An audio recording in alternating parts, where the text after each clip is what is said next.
মধ্যপ্রাচ্য সংকট কেটে গেলে কি দেশের জ্বালানি সংকট কেটে যাবে? এমন প্রশ্ন যখন চারদিকে, তখন ব্যবসায়ী সংগঠন ডিসিসিআই এর দাবি, দেশে 50% কারখানা জ্বালানির সংকটে ধুঁকছে।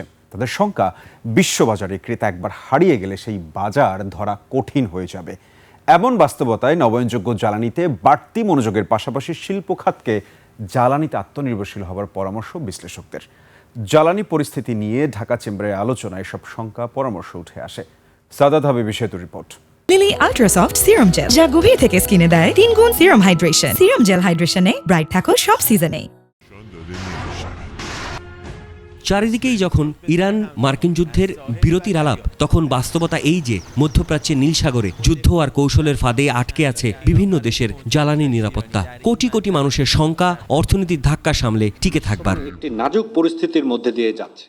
এমন সময়ে বৃহস্পতিবার জ্বালানি নিরাপত্তার ঝুঁকির নেতিবাচক প্রভাব নিয়ে ঢাকা চেম্বারের এই গোলটেবিল আলোচনা। ব্যবসায়ী সংগঠনটির বিশ্লেষণ, জ্বালানির কাঁচামাল ক্রুডের দাম $10 বাড়লে বছরে $1000 কোটি খরচ বাড়ে। প্রতি মাসে ক্রয়াদেশগুলোকে স্থায়ীভাবে অন্য দেশগুলোতে চলে যাচ্ছে।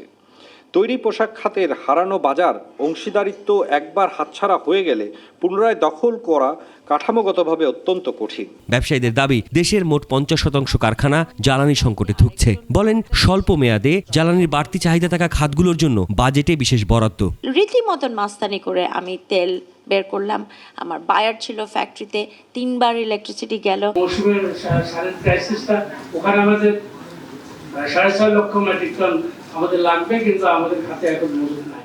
সামনে আসে সংকটে অযথাই আতঙ্কিত হয়ে অতিরিক্ত তেল কেনার ইস্যু আর মজুদ কিংবা ব্যবস্থাপনায় বিগত সরকারগুলোর অমনোযোগ। অনেকটা হাস্যকর ব্যাপার।